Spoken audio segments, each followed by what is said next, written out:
The rain over Seoul that night was not merely weather. It was a torrential curse, hammering against the panoramic glass walls of the struggling Phoenix Group headquarters like 1,000 angry fists demanding entry.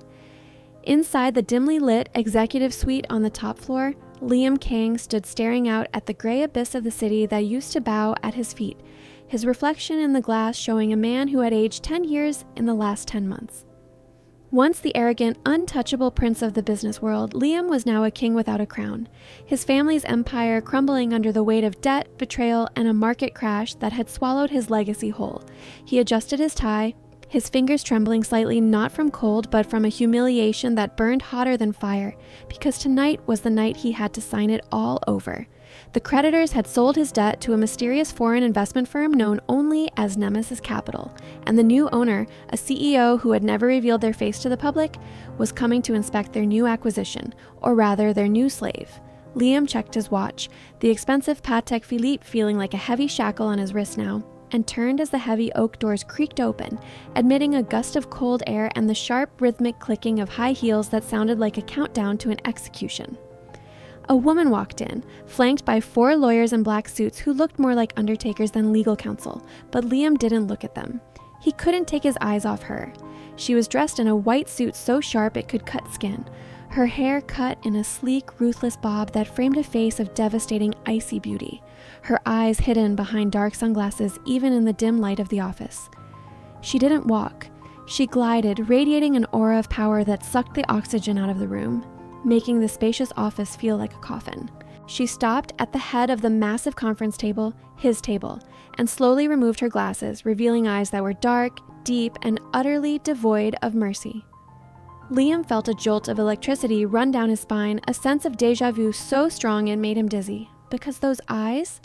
He knew those eyes, or at least he thought he did. But the woman he remembered, the girl named Yuna who had loved him 5 years ago, was a sweet, impoverished art student who wore second-hand cardigans and smiled at stray cats, whereas this woman looked like she would skin a cat alive if it ruined her outfit. Mr. Kang. She spoke, her voice low and velvety, carrying a distinct American accent that masked any trace of her past.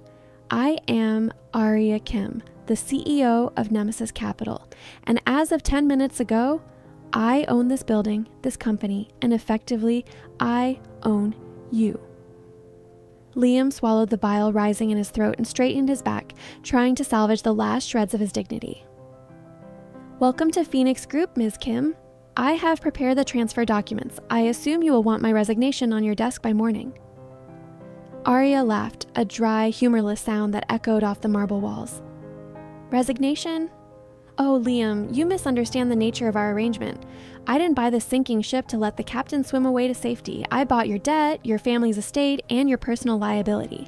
If you leave, I will trigger the bankruptcy clause that sends your sickly mother to a state charity ward and your father to prison for gross negligence. No, you aren't resigning. You are going to work for me as my personal assistant. The shock hit Liam like a physical blow, his knees buckling slightly as he stared at her in disbelief. Assistant? I was the CEO. I have an MBA from Harvard. You can't be serious. Arya walked slowly around the table, trailing a manicured finger along the wood until she stood right in front of him, close enough for him to smell her perfume, a scent of cold lilies and rain that triggered a violent memory of a breakup under a bridge 5 years ago. An MBA didn't save your company, did it? She whispered, her voice dripping with venom. You were arrogant, Liam. You thought the world was yours to play with. You thought people were disposable toys. Well, the tables have turned. You have a choice. Sign the employment contract and become my servant, or walk out that door and watch your family burn. I'll give you 10 seconds. She didn't need 10 seconds. She knew, and he knew, that he had no choice. Liam looked at the contract she slid across the table, his hand shaking as he picked up the pen, feeling the weight of his ancestors' disappointment crushing him.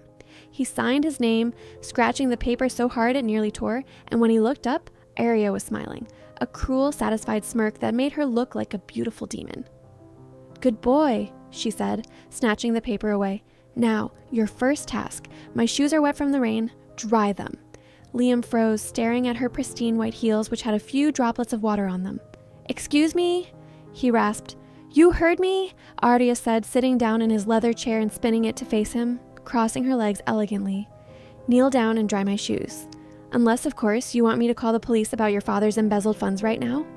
The threat was real, the humiliation was absolute, and the air in the room was thick with tension as Liam slowly, painfully lowered himself to his knees on the cold floor.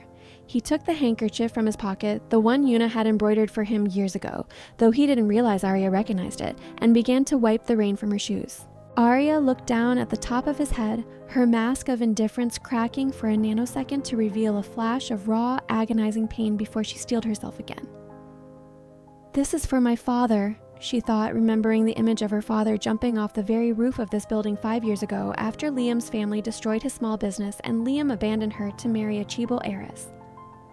She watched the man she had once loved, the man who had promised her the stars and then delivered her into hell, now kneeling at her feet, and she felt a surge of dark triumph mixed with a hollow emptiness. "You missed a spot," she said coldly, kicking his hand away as he finished. "Get out. Be here at 6 a.m. tomorrow, and bring coffee. If it's cold, you're fired."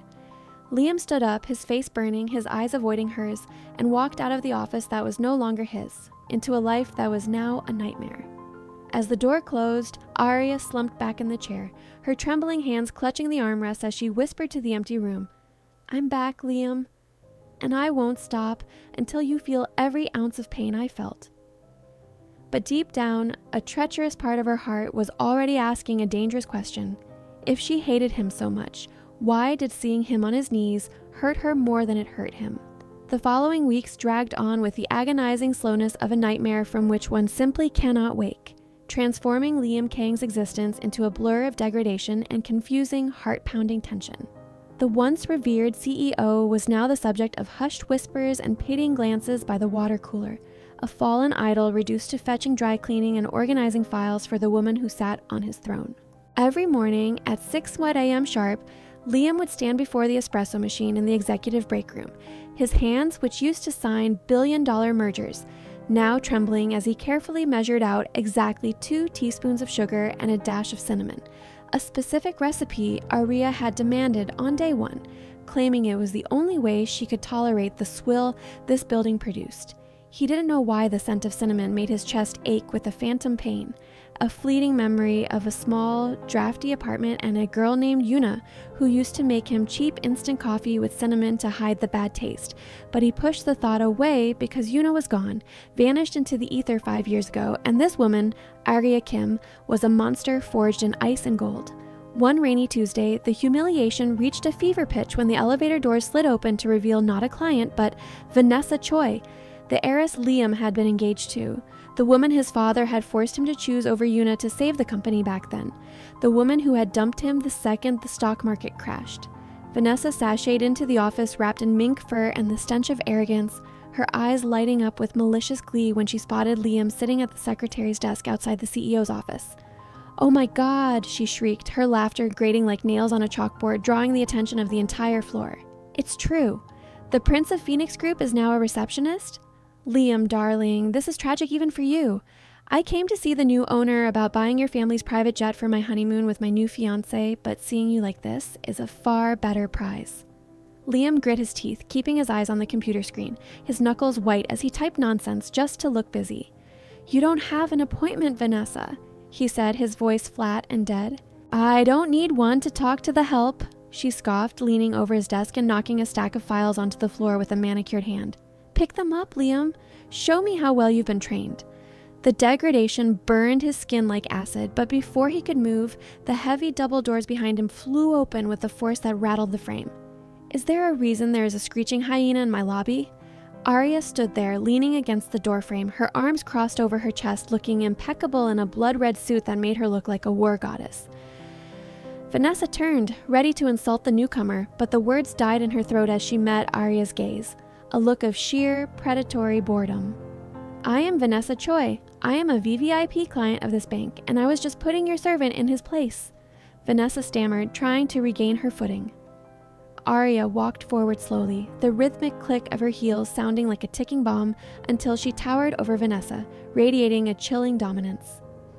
"This servant belongs to me," Arya said, her voice soft but carrying to every corner of the silent office. "And I don't recall giving you permission to play with my toys. Furthermore, Miss Choi, I've reviewed the flight logs of the jet you want to buy. It seems your father used it to transport undeclared assets to the Cayman Islands 3 times last year. If you don't want the tax authorities receiving an anonymous tip by lunch, I suggest you get on your knees and pick up those papers you dropped." The silence that followed was deafening, a vacuum where the entire office held its breath. Vanessa went pale, her mouth opening and closing like a fish, before she slowly, humiliatingly, lowered herself to the floor and gathered the scattered documents, her face burning crimson. She threw them on the desk and fled the building without another word. Liam stared at Araya, his heart hammering a strange, erratic rhythm against his ribs. She had defended him. Why? Araya turned her cold gaze to him, extinguishing his hope instantly. "Don't look at me with those puppy eyes, Liam. I didn't do it for you. I did it because I hate noise. And you?" She stepped closer, reaching out to adjust his crooked tie, her fingers brushing against his neck and sending a jolt of electric shock through his entire nervous system. "You looked pathetic. My employees represent me. If you let someone walk all over you, you are weak, and I hate weakness." She lingered for a second, her eyes searching his face, and for a moment, the mask slipped. Liam saw a flash of something profound and agonizing in her dark eyes, a mixture of hatred and a desperate, starving longing that mirrored his own confused heart. He smelled her perfume, vanilla and rain, and the déjà vu hit him so hard he almost grabbed her hand. "Who are you?" he whispered, the question tearing out of his throat before he could stop it. "You remind me of someone I used to know." Arya froze, her hand still on his tie, her breath hitching almost imperceptibly. She pulled away sharply as if burned, her face hardening into stone. "I am nobody you know, Liam. I am your boss. Get back to work." She slammed the door to her office, leaving him standing there in the wreckage of his emotions, more confused than ever. Inside her office, Arya leaned against the heavy wood of the door, pressing a hand to her racing heart, fighting back the tears that threatened to ruin her perfect makeup. It was getting harder to hate him when she saw him broken, harder to maintain the facade when his body was inches from hers. She walked to her desk and unlocked the bottom drawer, pulling out a hidden burner phone that buzzed incessantly. She answered it, her voice trembling. "Doctor, how is he?" The voice on the other end was grave. "Ms. Kim, his condition is deteriorating. The leukemia is aggressive. The treatments we bought with the first transfer aren't enough. We need a bone marrow transplant, and we need it soon. Have you found a donor?" Arya sank into her leather chair, clutching the phone so tight her knuckles turned white. "I'm testing myself tomorrow. Just keep him alive. I have the money now. I own the company. I can pay for anything." She hung up and opened a locket she kept hidden inside her blazer pocket. It wasn't a picture of a lover, but a photo of a 4-year-old boy with Liam's eyes and her smile. A boy hooked up to machines in a hospital bed in Switzerland, the secret she had kept for 5 years, the son Liam didn't know existed, the son whose medical bills were the real reason she had become a corporate shark. "I'm doing this for you, Noah," she whispered to the photo. "I will take everything from his family to save you." But late that night, as a storm raged outside, Liam stayed late to finish a report and he heard a sound coming from the CEO's office, a sound that didn't fit the Dragon Lady image. It was the sound of weeping. He approached the door, his hand hovering over the handle, torn between his resentment and this inexplicable pull he felt toward her. He pushed the door open slightly. The room was dark, lit only by the lightning flashes. Arya was asleep on the sofa, exhausted, her guard down. She was murmuring in her sleep, tossing and turning in the grip of a nightmare. Liam walked in softly, intending to leave a file, but he stopped when he heard what she was whispering. "Don't go. Liam, don't leave us. It hurts. The rain is so cold." Liam froze, his blood turning to ice. Liam. She was dreaming about him, and she was talking about the rain. The night he abandoned Yuna, it had been pouring rain. He walked closer, looking down at her sleeping face. Without the sharp makeup and the cold glare, she looked softer, younger. He noticed a small scar above her eyebrow, a scar Yuna had gotten when they were kids, falling off a bicycle he was pushing. His breath caught in his throat. It couldn't be. Yuna was dead. His investigators had told him she died in a car accident overseas years ago. But as he leaned closer, he saw a necklace slipping out of her blouse. It was a cheap, rusted silver locket. He recognized it instantly. He had bought that locket for Yuna at a night market 6 years ago. It was the only jewelry she ever wore. His hand trembled as he reached out to touch it, to verify the truth that was shattering his reality. But just as his fingers brushed the cold metal, Arya's eyes flew open. She gasped, grabbing his wrist with a grip of steel, her eyes wide with terror and recognition before the mask slammed back down. "What are you doing?" she hissed, shoving him away and clutching the necklace to her chest. Liam stared at her, his world tilting on its axis. "You kept it," he whispered, his voice shaking. "Hannah, Yuna, it's you. You're alive." The silence that followed Liam's whispered accusation was heavy enough to crush bones, the air in the darkened office crackling with a tension so volatile it felt like a lit match thrown into a room full of gasoline. Arya stared at him, her chest heaving beneath the silk blouse, her hand still clutching the rusted locket as if it contained her very soul. And for a terrifying second, the mask of the ruthless CEO, Arya Kim, completely dissolved, leaving behind the frightened, heartbroken eyes of Yuna, the girl who had once loved him more than life itself. Liam took a step closer, his gaze intense and searching, his hand reaching out again as if to touch a ghost to see if it was solid. "It is you!" he breathed, a mixture of wonder and horror in his voice. "My father told me you died in a fire in Paris 3 years ago. I mourned you, Yuna. I visited an empty grave. Why are you doing this?" The vulnerability in his voice, the raw pain etched into his features, almost broke her, almost made her fall to her knees and confess everything. The baby, the survival, the years of agony. But then, the image of Noah, pale and dying in a sterile hospital bed, flashed behind her eyelids, reminding her that this man belonged to the family that had tried to destroy her. Her survival instinct kicked in with the ferocity of a wounded tigress.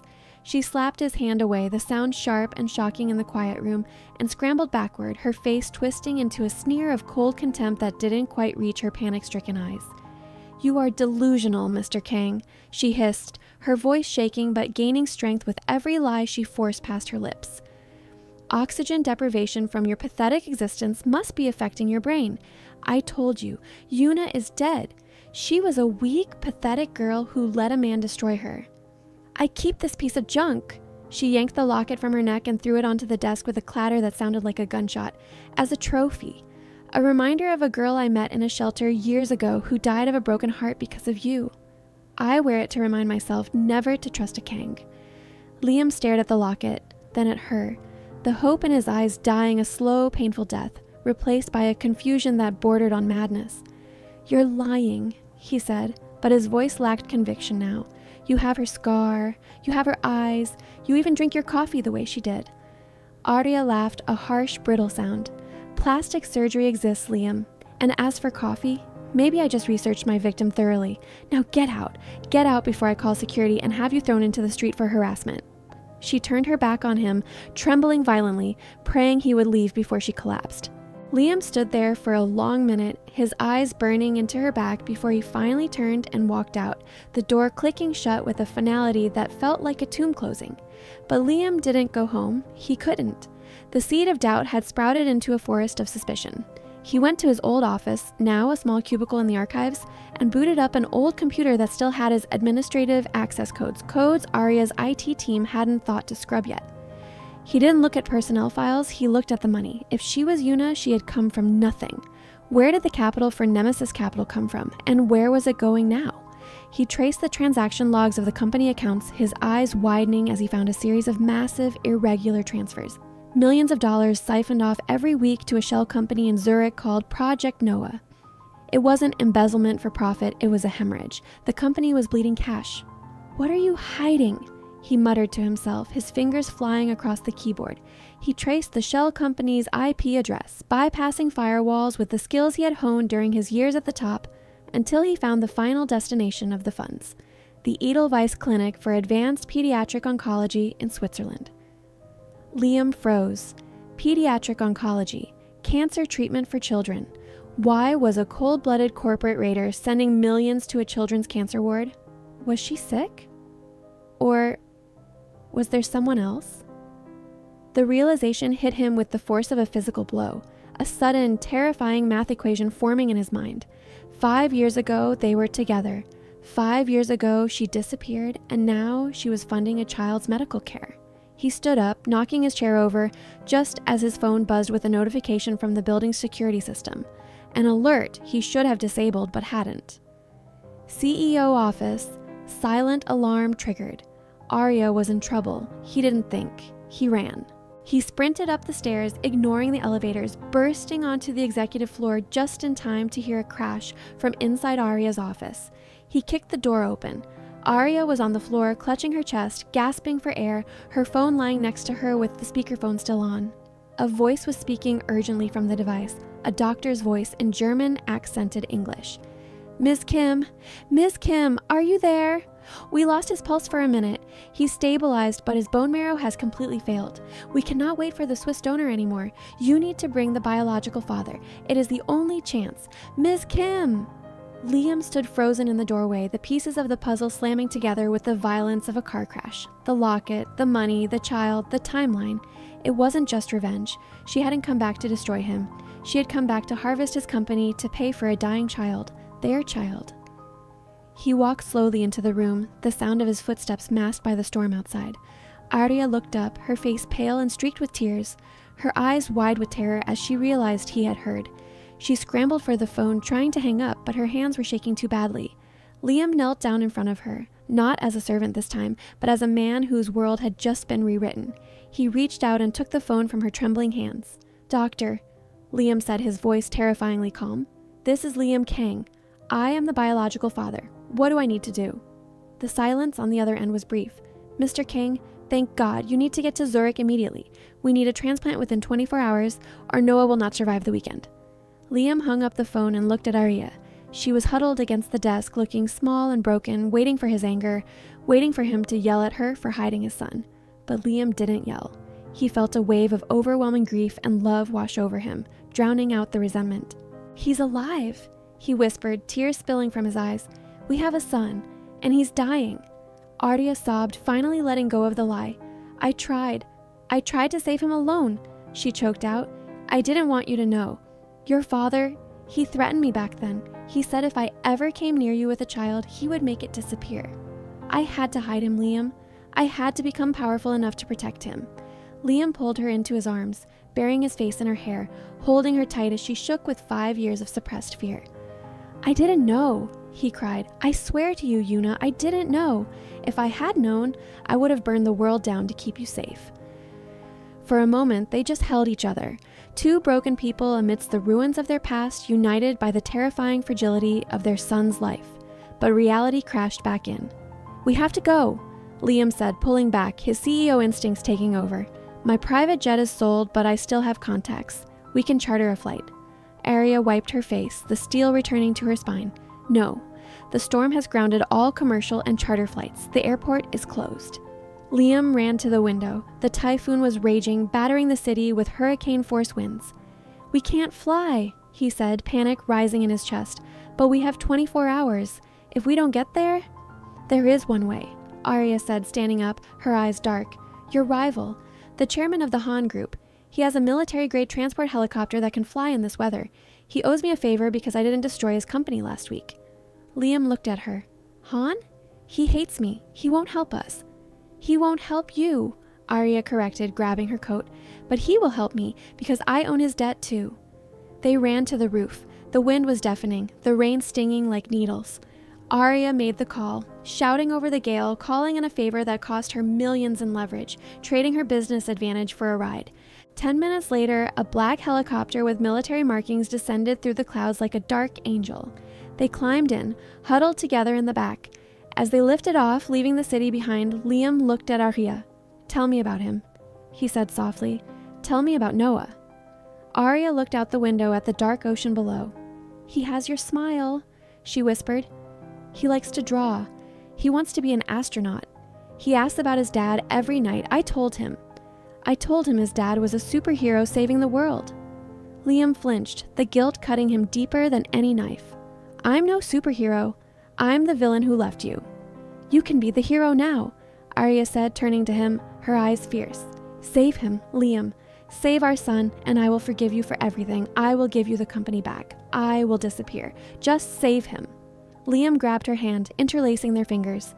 I'm not doing this for the company, and I'm not letting you disappear. We are going to save him, and then you and I are going to have a very long conversation about the last 5 years. The flight was grueling, a race against time and nature, but when they finally landed on the hospital helipad in Zurich, the sun was just breaking over the Alps. a cruel, beautiful contrast to the darkness in their hearts. They rushed through the sterile white corridors, bursting into the ICU, and there he was, Noah. He was so small, his skin translucent, hooked up to more machines than a boy should ever see. He was sleeping, clutching a toy rocket ship. Liam stopped at the door, his knees buckling. It was like looking in a mirror from 20 years ago. The boy was him. "Noah," Arya whispered, rushing to the bedside, stroking his pale cheek. "Mommy's here, and I brought someone." Noah's eyes fluttered open. They were hazy with pain and medication. He looked at Arya, then his gaze drifted to the tall man standing in the doorway, tears streaming down his face. "Who is that?" Noah asked, his voice a tiny rasp. Liam walked forward, his heart shattering and reforming in his chest. He knelt by the bed and took the boy's small, cold hand. "Hi, Noah." Liam choked out.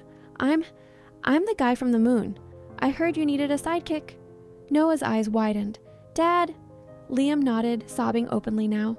"Yeah, buddy, it's Dad. I'm here." Just then, the monitors began to beep rapidly. Noah's eyes rolled back. He began to convulse. "Code blue!" a nurse shouted, hitting the alarm. Doctors swarmed the room, pushing Liam and Arya back. "He's crashing! Get the crash cart!" Arya screamed, a sound of pure agony, collapsing into Liam's arms. "Save him! Please, God, save him!" Liam held her, watching the doctor shock his son's chest, his own heart stopping with every jolt. The flatline tone whined, a high, piercing sound that signaled the end of the world. "Clear!" The body jumped. No pulse. "Clear!" Still no pulse. Liam stared at the flat green line, and for the first time in his life, he prayed. He bargained with the universe. "Take me, take the money, take the legacy, just let him live."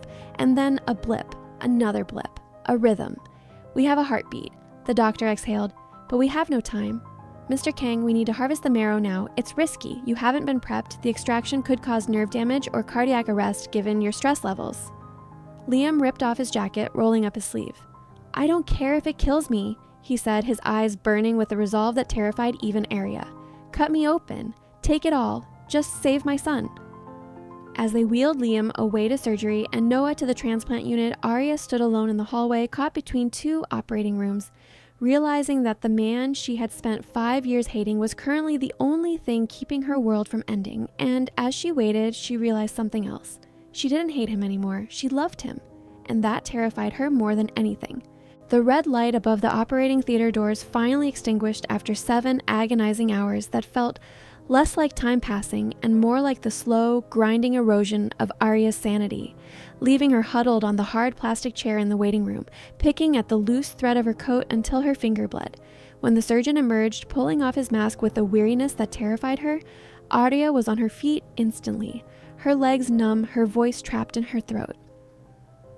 "Mr. Kang took the procedure well," the doctor said, his voice a soothing balm on her frayed nerves, "but the extraction was deep. He will be in significant pain for weeks, perhaps months. As for Noah, the marrow is in. Now we wait. The next 48 hours are the valley of the shadow of death. Either his body accepts the gift, or it attacks it." Arya nodded, tears of exhaustion blurring her vision as she walked into the recovery room where Liam lay.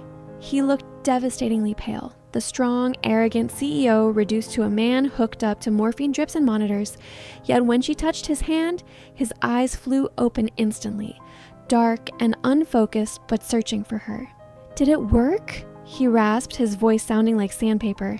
"He has it," Arya whispered, sinking onto the edge of the bed and pressing his hand to her cheek, needing the warmth of his skin to prove he was still there. "You saved him, Liam. You gave him a future." Liam closed his eyes, a faint, pained smile touching his lips. "I gave him what I owed him," he murmured. "Arya, tell me everything. Not the lies, not the corporate mask. Tell me about the days I missed. Did he walk early? What was his first word? Did he cry when you left him at school?" The questions poured out of him like blood from a wound, and Arya, her defenses finally shattered by his sacrifice, began to talk. She told him about the lonely nights in a damp apartment in Paris, about working 3 jobs while pregnant, about the day Noah was born silent and blue, and how she screamed until he cried. She told him about the first time Noah smiled, about how he hated carrots but loved the moon because she told him his daddy lived there. With every story, a piece of Liam's heart broke and healed simultaneously, the guilt of his ignorance warring with the joy of discovery. "I missed it all," he whispered, a single tear tracking into his hairline. "I was sitting in boardrooms, buying yachts, thinking I was the king of the world while you were fighting a war for our son. I am so sorry, Yuna. I am so sorry." The use of her old name didn't sting this time. It felt like a caress. "We are here now," she said softly, leaning down to kiss his forehead, "but we aren't safe yet." Her phone buzzed on the bedside table. Not the burner phone, but her encrypted business line. She picked it up and the color drained from her face as she listened to her secretary back in Seoul screaming over the line. "Ms. Kim, it's a disaster! Vanessa Choi! She went on live television. She told everyone. She said you embezzled company funds to support a secret child in Switzerland. She leaked the hospital records. The board has called an emergency vote of no confidence. They froze the accounts, Ms. Kim. All of them. The hospital just called administration. The payment for Noah's isolation chamber was declined." The phone slipped from Arya's hand and clattered to the floor. Liam, seeing the terror in her eyes, tried to sit up, groaning as the pain from his hip flared white hot. "What is it?" he demanded, gripping her arm. "Vanessa," Arya choked out, panic rising in her chest like floodwater. "She found out. She froze the accounts. Liam, if we can't pay the daily rate for the ICU, they might stop the treatment. They could transfer him to a state ward. He has no immune system. Moving him would kill him." The shark in Liam woke up instantly, overriding the physical pain. "Hand me my phone," he ordered, his voice turning into the cold steel she remembered from the boardroom. "Vanessa thinks she can play dirty. She forgot who taught her." He dialed a number, his eyes never leaving Arya's face. "Park, it's Liam. Initiate Protocol 0. Yes, I know I'm supposed to be out of the picture. Listen to me. In my personal safe in the penthouse, the one Arya didn't crack, there is a black drive. It contains the evidence of the Choi family's tax evasion, the illegal lobbying, and the photos of Vanessa's father with the underage girls in Macau. Leak it, all of it. Burn them to the ground." He hung up and looked at Arya. "Nobody touches my family. Not anymore." Arya stared at him, realizing that the man who had once discarded her was now burning down empires to protect her. "You kept blackmail on your own fiancé?" she asked, stunned. "I kept insurance," Liam corrected, grimacing as he shifted. "I never loved her, Arya. I was forced into that engagement to save Phoenix Group. I thought if I gained enough power, I could find you and bring you back. I didn't know I was already too late." Before she could respond, the door to the room burst open. It wasn't a nurse. It wasn't security. It was a man in a bespoke suit flanked by 2 bodyguards who looked like military contractors. He was older, with silver hair and eyes that were cold, hard chips of flint, eyes that mirrored Liam's exactly. It was Chairman Kang, Liam's father, the man who had threatened Arya 5 years ago, the man who had orchestrated the misery of their lives. He walked in, leaning on a cane with a gold lion's head, and looked from Liam's hospital bed to Arya with a look of utter disgust. "So," the chairman's voice boomed, filling the small room with menace. "It is true. My son, the failure, lying in a bed after mutilating himself for a bastard child with the woman who stole my company." Liam struggled to sit up, shielding Arya with his arm, even though he could barely move. "Get out, father. You aren't welcome here." The chairman laughed, a cruel, dry sound. "Welcome? I don't need to be welcome. I am family, and I am here to fix your mess. Vanessa told me everything. You have a son, a Kang heir." He walked closer, his eyes gleaming with a terrifying possessiveness. "A frantic, illegitimate mother and a weak, sentimental father. This is no way to raise the future of the Phoenix Group. I have spoken to the Swiss authorities. I have petitioned for emergency custody. Since Arya is currently under investigation for embezzlement thanks to Vanessa, and you are incapacitated, I am the next of kin." Arya stepped in front of the bed, her fear replaced by a mother's primal rage. "You will not touch him," she hissed. "You told me to kill him 5 years ago. You said he was a mistake. And now he is an asset," the chairman snapped. "He is the only heir. I will take him back to Seoul. I will raise him properly, away from your peasant influence. He will not be weak like his father. He will be a king." He motioned to his bodyguards. "Secure the boy in the ICU. Prepare him for transport." "No!" Liam roared, tearing the IV drip from his arm, blood spraying onto the sheets. He tried to stand to fight, but his legs gave out and he crashed to the floor, screaming in agony. Arya dove to help him, but the bodyguards blocked her path, shoving her aside. The chairman looked down at his fallen son with cold indifference. Look at you. Pathetic. You gave up your dignity for a woman. You deserve to lose everything. He turned and marched toward the door toward the ICU where Noah lay defenseless. Arya scrambled to her feet, grabbing a scalpel from the medical tray, a futile, desperate weapon against trained killers, but before she could use it, the hospital's PA system chimed. Code Black. Lockdown initiated. Security to ICU. Armed intruders reported. The doors to the corridor slammed shut electronically, locking the chairman inside the room with them. Liam, dragging himself up by the bed frame, pale and sweating, held up his phone. The screen showed a hacking interface.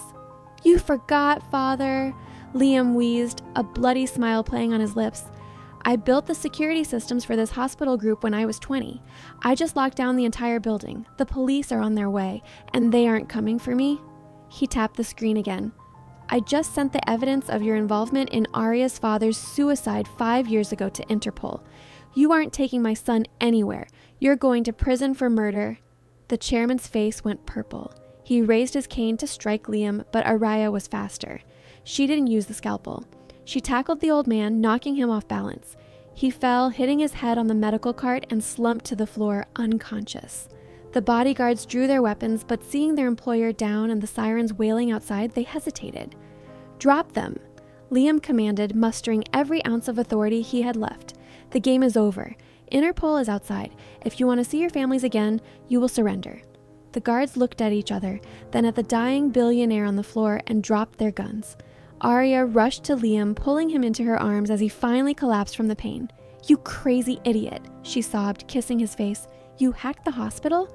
I told you, Liam whispered, his eyes closing as consciousness faded. I would burn the world down for you. Is Noah safe?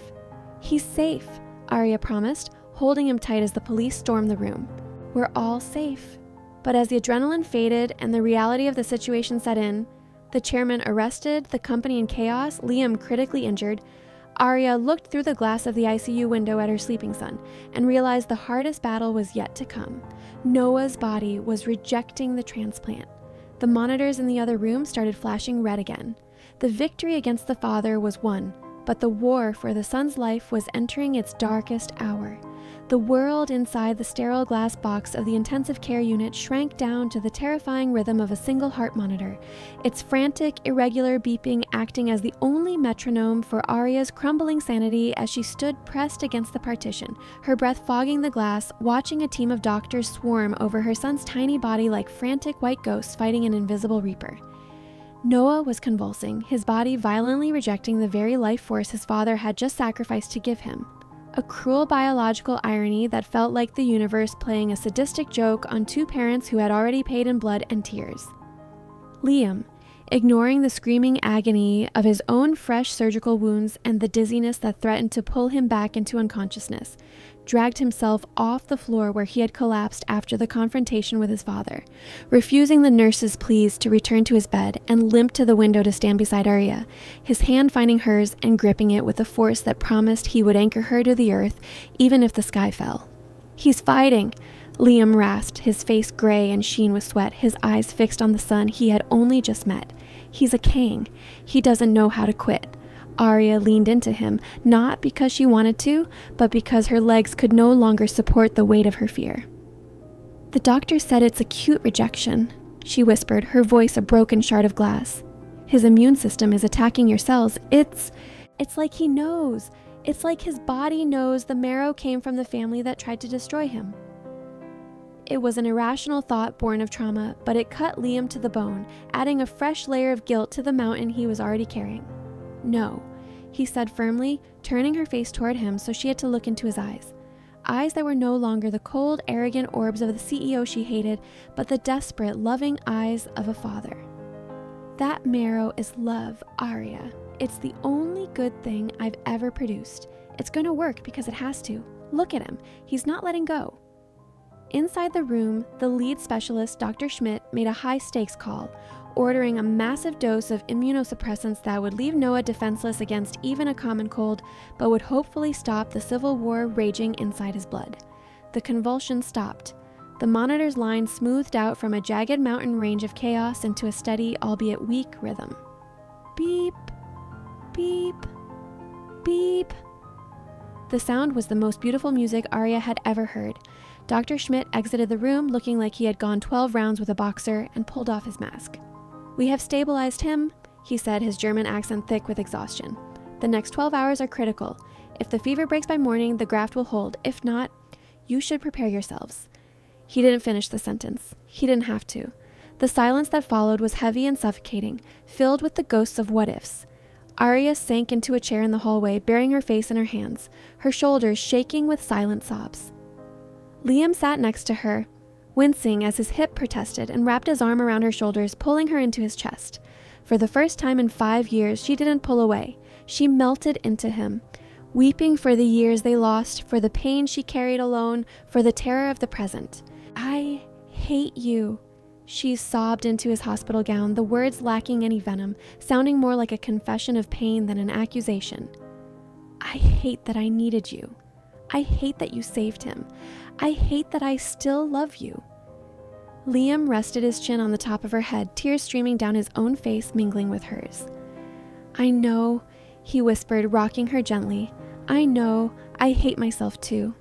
I hate the man I was. I hate that I let you go. But I love you, Yuna. I have loved you every day for 5 years. Even when I was engaged to Vanessa, even when I was ruling the company, I was looking for your face in every crowd. I'm not asking for forgiveness. I'm just asking for a chance to stand guard. Let me be the shield. You've been the sword for too long." They sat like that for hours, huddled together in the cold fluorescent light of the hospital corridor, two battered warriors guarding their treasure, while outside the window, the Swiss storm finally broke, giving way to a clear, star-studded night sky. Sometime around 4:00 a.m., a nurse came out and tapped Liam on the shoulder. "Mr. Kang? Ms. Kim? He's awake, and his fever has broken." The relief was so intense it felt like physical pain. They rushed into the room, donning sterile gowns and masks, approaching the bed as if it were a holy altar. Noah was awake, his eyes groggy but clear, the unnatural flush gone from his cheeks. He looked at Arya, and then his gaze shifted to Liam. "Moonman," Noah whispered, his voice tiny. "You came back." Liam choked back a sob, reaching out to stroke Noah's small hand with his thumb. "I told you, didn't I? Sidekicks don't leave their partners." Noah managed a weak smile. "Mommy said you were lost in the stars." Liam looked at Arya, seeing the mixture of love and fear in her eyes. "I was," Liam said, his voice thick with emotion. "I was lost in the dark for a very long time, but Mommy, she left a light on for me, and I found my way home." Noah closed his eyes, his breathing deep and restful. "Okay," he murmured. "You can stay, but you have to bring me a robot." Liam laughed, a sound of pure, unadulterated joy that he hadn't felt in years. "I'll buy you a robot factory, kid. Just get some sleep." As Noah drifted off, the sun began to rise over the Alps, painting the snow-capped peaks in shades of gold and pink, signaling a new day. But the peace was shattered by the buzzing of Arya's phone. It was her secretary again. "Ms. Kim," the voice was breathless, "you need to see the news. It's global. Liam's leak. It destroyed everything. The Choi family is under arrest. Vanessa was picked up at the airport trying to flee to Macau. And your father-in-law, the chairman, the footage of him being arrested at the Swiss hospital is viral. Phoenix Group stock has tanked 90%. The board of directors is resigning en masse. The company, it's essentially gone. There's a power vacuum and the vultures are circling to strip the assets." Arya hung up the phone and looked at Liam. "It's over," she said, her voice hollow. "Phoenix Group is dead. My revenge. I destroyed it. I destroyed your legacy." Liam looked at her, then at Noah sleeping peacefully. "Legacy?" he scoffed. "My legacy is right there in that bed. Phoenix Group was a prison. It was the reason I lost you. Let it burn." Arya walked to the window, looking out at the mountains, her mind racing with the instincts of the CEO she had become. "No," she said slowly, turning back to him, the fire returning to her eyes. "We don't let it burn. We built that company. I saved it when you were failing. It belongs to Noah now. It's his birthright." She walked over to Liam, her heels clicking on the linoleum with a familiar, authoritative rhythm. "The chairman is gone. Vanessa is gone. The corruption is purged. The stock is cheap. If we go back now, if we combine Nemesis Capital with what's left of Phoenix Group, we can rebuild it. Not as a Kang empire, but as our empire." Liam looked at her. Seeing the woman who had brought him to his knees, the woman who had saved his son, the woman who was smarter, stronger, and more ruthless than he had ever been, he fell in love with her all over again.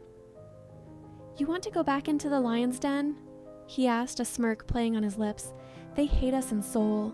The media, the public, the remaining shareholders, they will try to eat us alive." Arya smiled, the dangerous predatory smile of the Empress returning. "Let them try. I have the rightful heir.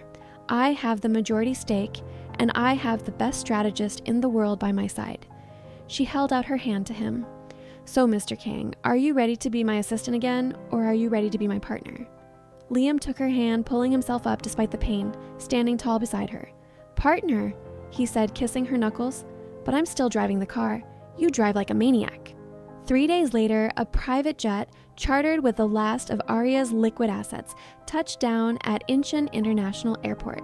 The tarmac was swarming with paparazzi, reporters, and angry shareholders, a sea of flashing lights and shouting voices waiting to tear apart the fallen prince and the woman who ruined him. The doors of the jet opened. Liam stepped out first, wearing a black suit that hid his bandages, sunglasses covering his tired eyes, radiating an aura of cold, untouchable power. He turned and offered his hand. Arya stepped out looking like a queen returning from war, dressed in white, holding a sleeping Noah in her arms, shielded from the cameras by a blanket. A gasp went through the crowd. They expected a broken couple. They got a royal family. Liam put his arm around Arya's waist, pulling her close, presenting a united front that was unbreakable. He walked up to the nearest microphone, the crowd parting before them. "Ladies and gentlemen," Liam's voice boomed, silencing the chaos. "You have heard the rumors. You have seen the arrests. You think Phoenix Group is dead. You are wrong." He looked at Arya, and she stepped forward, her voice ringing clear and strong. "The Phoenix rises from the ashes," she declared. "The corruption has been cut out. The Kangs of the past are gone. Today, a new era begins. My name is Arya Kim. This is Liam Kang, and this," she gestured to the child in her arms, "is the future chairman. Anyone who bets against us will lose." She turned and walked toward the waiting limousine, Liam guarding her back as the cameras flashed blindingly behind them. They were back, they were together, and they were going to take back the world. But as the car drove away, a shadow watched from the terminal window, a man in a gray suit holding a phone. "They are back, sir," the man whispered, "just as you predicted. The chairman may be in prison, but the syndicate is not happy about the lost accounts. Phase 2 begins now." The car merged onto the highway, unaware that while they had defeated the family, they had awakened a monster far more dangerous in the shadows of the corporate underworld. The newly christened Phoenix Group headquarters, rising from the ashes of scandal and bankruptcy, hummed with a different kind of energy. Gone were the hushed whispers and terrified glances. In their place was a palpable sense of renewed purpose, driven by the unlikely duo at its helm. Liam Kang, now the co-CEO, moved through the gleaming, redesigned offices with a quiet authority, his recovery from surgery complete, his strategic brilliance sharper than ever, focused not on dominance but on rebuilding. Arya Kim, his co-CEO, radiated an aura of calm ferocity, her mind a steel trap of financial acumen, her heart beating for the small, precious life sleeping soundly in the private nursery they had built next to their shared office suite. Noah, their son, was thriving, his immune system robust, his laughter echoing through the halls, a constant, joyful reminder of why they fought. But their hard-won peace was a fragile thing, a thin veil drawn over a deeper, more sinister game still being played in the shadows. The man in the gray suit from the airport, a ghost from Liam's corporate past, was a harbinger of the storm yet to come. One blustery Tuesday, the storm finally broke. Liam was in his office reviewing the quarterly earnings report when his secure phone, a device only used for the gravest threats, buzzed with an anonymous, untraceable message. "Your father's life, your wife's death. Choose." He froze, the blood draining from his face, remembering the chilling words of his informant. "The syndicate may be broken, but the architect still orchestrates from the deep web. He wants to see your empire burn, Liam, not for money but for sport." He knew the architect was the true power behind his father's downfall, the puppeteer of his family's ruin, the final boss he had yet to confront. He traced the IP address of the message, but it vanished instantly, leaving no trace. He called Arya. "We have a problem," he said, his voice flat with dread. Arya, who was just settling Noah down for his afternoon nap, felt a cold dread creep into her stomach. "What kind of problem?" she asked, her hand instinctively going to her son's small chest. "The architect?" Liam's voice crackled over the line. "He made a choice, your life or my father's. He wants me to choose." A horrifying silence stretched between them. Arya's mind raced, pulling up every piece of intel she had ever gathered on the architect, a shadowy figure, a legend in the dark web, whose sole pleasure was orchestrating chaos, whose motives were beyond simple greed. "He won't just kill them, Liam," Arya said, her voice grim. "He'll make you watch. He wants to break you. He wants to see you choose." A second message arrived on Liam's phone, another untraceable alert, a chilling video feed. It showed his father, the disgraced Chairman Kang, now frail and broken in prison, sitting in his cell sipping a cup of tea. He looked old, confused, utterly harmless. Then the camera panned. Underneath the teacup, a tiny red light blinked. A bomb. The timer read 30 hours. Simultaneously, the feed switched to a familiar, luxurious penthouse balcony. Arya's old apartment. A sniper's red laser dot danced on the balcony railing, a silent threat. A text message followed. "You have 30 minutes. Your father's prison cell is rigged. Your wife's penthouse balcony is targeted. Disarm the bomb. Your wife dies. Save your wife. Your father dies. Both at exactly 30 years. Choose your endgame, Mr. King." Liam slammed his fist on the desk. "He's making me choose between the man who destroyed us and the woman who saved us." Arya's voice was calm, cutting through his rage. "No, Liam. He's making you choose between your past and your future. Your father is a dying man. I am the mother of your son. The choice is obvious." "But he's still my father," Liam roared, his loyalty warring with his newly found love. "He deserves justice, not death by bomb." "He deserves the consequences of his actions," Arya retorted, her voice hardening. "But I deserve to raise our son. I deserve a future with you. This isn't a game, Liam. This is survival. Call security. Have them evacuate my old penthouse. And call the prison warden. Warn them about the bomb." "And what about you?" Liam asked, his voice breaking. "If I do that, the sniper gets you." "He's not aiming for me," Arya said, a chilling realization dawning on her. "He's aiming for my office, my computer. My Nemesis Capital server has the only remaining encrypted backups of the syndicate's financial records, the data your father's lawyers missed. If he destroys my server, he destroys the last leverage we have against the underworld. The architect isn't just a killer, he's a strategist." Liam gasped. "He wants to restore the syndicate's power." "Precisely," Arya said. "But he also wants to see me panic. He wants me to evacuate the office and save the server, making me look like I chose money over life. He doesn't know you know." "We will save both," Liam declared, his eyes blazing with a dangerous resolve. "But we need a plan. My father's prison is too secure to disarm the bomb remotely. Your penthouse is too exposed to move the server, and we have 25 minutes. Arya smiled, a cold, predatory smile that reminded him of the empress she once was. "I have a plan, Mr. King, but it requires your absolute trust, and it requires us to play his game, but with our rules." The next 20 minutes were a blur of frantic, coordinated chaos, orchestrated by two people who had mastered the art of war. Liam, his hand still shaking from the impossible choice, barked orders into his comms. "Evacuate the penthouse, all personnel out of the building, activate the drone defense grid over the executive floor, and send a ghost signal to the prison warden, a fake bomb threat timed to 15 minutes from now. Start an evacuation drill." Arya, meanwhile, was on her own comms, her fingers flying across her keyboard, encrypting, rerouting, preparing. She ordered her Nemesis Capital IT team, now integrated into Phoenix Group, to initiate a controlled shutdown of her main server, transferring the critical syndicate data to a secure, untraceable satellite server orbiting above the Earth, a secret system Alex Chen had built for her years ago. "He wants to destroy my leverage," Arya muttered to herself. "I'll make him destroy an empty box." As the clock ticked down to 15 hours, Liam received another message from the architect. "Choice made, Mr. Kang? Who will die for your empire?" Liam smirked. "Neither," he muttered. "You chose the wrong opponent, you faceless coward." The clock in Chairman Kang's prison cell ticked down, a relentless march toward his orchestrated death. He sat, frail and confused, sipping his tea, unaware of the miniature explosive device taped beneath his cup. He noticed the sudden flurry of activity outside his cell. Guards rushing, doors clanging, a distant siren. Another drill? He grumbled to himself, but then the cell door unlocked and a guard, pale and frantic, burst in. "Chairman Kang, code red, emergency evacuation, follow me, sir." The chairman, weak and disoriented by the arsenic poisoning, stumbled out, confused. The guard, a veteran of Liam's private security, guided him through the chaos. As they reached the central yard, the chairman looked back at his cell block. It exploded. Boom! Fire and smoke billowed, consuming his cell. He gasped, falling to his knees, utterly broken. My cell?" The guard helped him up. "You're safe, sir. Master Liam ordered it. He saved you." The chairman stared at the burning cell block. Liam, his son.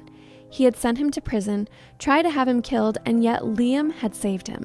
A single tear tracked down the old man's weathered face. Liam! Simultaneously, high above the city, a sniper perched on a neighboring skyscraper sighted his target, Arya Kim's penthouse balcony. He saw a figure, small and determined, standing by the railing, Arya herself, waiting. "Target acquired," the sniper whispered into his comms. "Executing choice. 1 shot, 1 kill." He squeezed the trigger. Poof! The silenced rifle spat its deadly payload. The bullet flew true, a silent, invisible harbinger of death, striking the figure on the balcony. The figure crumpled. The sniper grinned. "Target neutralized. The architect is pleased." He packed up his gear, melted into the shadows, and vanished. But on the penthouse balcony, a different scene unfolded. The bullet had hit not Arya, but a sophisticated holographic projector designed by Alex Chen that had been projecting Arya's image. The server rack behind it, which the architect believed contained the Syndicate's secrets, was a dummy. Arya, safely tucked away in the secure server room in the Phoenix Group Tower, watched the replay on her screen, a cold smile on her lips. "He chose the wrong person to play mind games with," she muttered. "He chose the wrong target." She received an incoming call. It was the architect, his voice distorted, filled with triumph. "You've lost, Ms. Kim. Your leverage is gone. Your future is mine." "My future is just beginning," Arya countered, her voice calm and chilling. "You just destroyed an empty server, architect, and the real data? It's now in a secure satellite orbit encrypted with a 256-bit quantum key. Good luck getting it." A moment of stunned silence, then a roar of pure, unadulterated fury from the architect. You tricked me. I will find you. I will burn your world." "You're too late," Arya said, "because while you were busy playing with holograms and bombs, I tracked your secure satellite frequency. You left a backdoor open, architect, and I just walked through it." She tapped a final sequence on her keyboard. "Consider your own network compromised, your accounts drained, your identity exposed. Your empire is now mine." The architect's roar turned into a frantic scream as his own systems began to crash. "No, you are a demon." "No," Arya said, a dangerous glint in her eyes. "I am Nemesis, and the game is over." The line went dead. Arya leaned back in her chair, exhaling slowly. It was done. The architect was defeated. The Syndicate was exposed. The war was over. For now, 1 week later. The Phoenix had truly risen.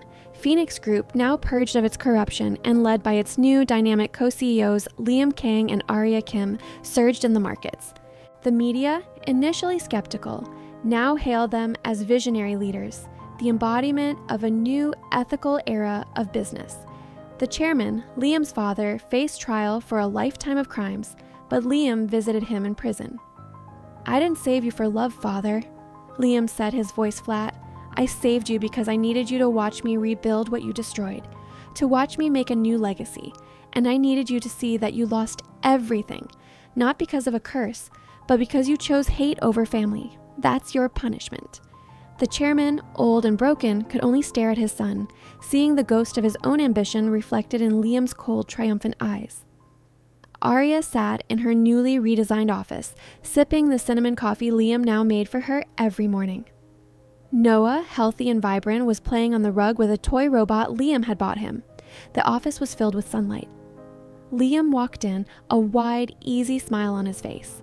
"The quarterly reports are in," he announced. "We're up 30% across all sectors. The restructuring was a success." Arya smiled, putting down her cup. "We did it, Liam. We really did it." Liam walked over to her, pulling her into a gentle embrace. "No," he whispered, kissing her hair. "We survived. Now, we live." He pulled back, his eyes serious. "I sold off my entire inheritance, all of it. The family estate, my personal assets, everything." Arya frowned. "Why?" "Because I don't want a penny of that tainted money," Liam said. "I want to build something new, with you, for Noah." He reached into his pocket, not for a ring, but for a small, beautifully carved wooden bird. "This was the last thing my mother made before she died. She was a wood carver. She told me it was a symbol of hope, that a bird always finds its way home." He handed it to Arya. "Will you build that home with me, Yuna? A home not built on lies or revenge, but on hope." Arya took the bird, her eyes filling with tears. "Yes," she whispered. "Yes, Liam, I will." He leaned down to kiss her. Their lips met, a tender promise of a future finally free from the ghosts of their past. As they pulled apart, Noah from the floor piped up, "Mommy, Daddy, the robot just said something funny." They looked down. The robot's lights were blinking wildly. A synthesized voice blared from its speakers. "Alert! New threat detected! Ancient algorithm activated, initiating global domination protocol." Liam and Arya exchanged a look of utter bewilderment. "What did you do, Noah?" Arya asked. Noah looked up innocently. "I just pressed the big red button, Mommy. It said don't push." Liam sighed, running a hand through his hair. "I think the architect left a Trojan horse in my new toy." Arya giggled, then gasped. "Wait, my phone just received an anonymous message. It's a video feed." She tapped her screen. A grainy video played. It showed a figure in a black hoodie sitting in a dark room surrounded by servers. The figure's face was obscured, but their voice was clear, distorted by a modulator. "Congratulations, Mr. and Ms. King, you thought you won. But you merely cleared the board for the next player. The game has just begun, and this time, I control all the pieces. My name is Genesis, and I am everywhere." The video cut out. Liam looked at Arya. Arya looked at Liam. "Well," Arya said, picking up her son and kissing his head, "looks like our honeymoon is postponed again." Liam sighed. "Time for Protocol Gamma, mobilize the old team, and tell Alex Chen to prepare for a very long night." He looked at Noah, who was cheerfully pressing the don't push button on his robot again. "And get that boy a new toy, a quieter one." They stood together, facing the screen, a new battle looming, but this time, they faced it as a united front, stronger than any enemy, ready to protect their new, fragile empire and the future they had fought so hard to reclaim.